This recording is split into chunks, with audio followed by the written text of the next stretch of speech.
লই ওই বিয়া ওই মোক বিয়া দাও তোর তো এলা বিয়ারে বয়স হয় নাই রে। বিয়ার বয়স হোক আর না হোক মুই বিয়া করিম বিয়া দাও বিয়ে যদি করিব তাহলে পাথর তুলিয়া ঘর টর ঠিক কর, তারপরে তোর বিয়ে দিব আমি। মুই বিয়া করিম তাও পাথর তুলিম ये सब क्या देखना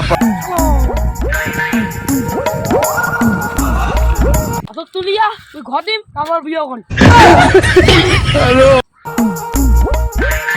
হ্যালো ভাই পাথর মেলা তো চলো ঘর দিম পাথরগুলা তুলছি, পাথরগুলা বেসিয়া তারপরে ঘর দিয়া ঘটকক ধরিয়া তারপরে চেংড়ি দেখিয়া তারপরে বিয়ে। এই এলাই বিয়া করবো চলো তিন বাকি আনবো মাল বাসে তারপর দোকানে টাকা নেবো এ ভাই এদি শোনো তো, শোনো তোমার সাথে একটা কথা আছে।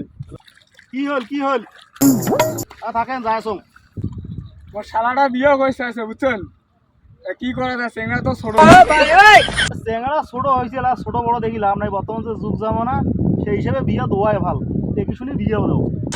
ঘর দুয়ার ঠিক নাই, বিয়ে দিয়ে কি করেন?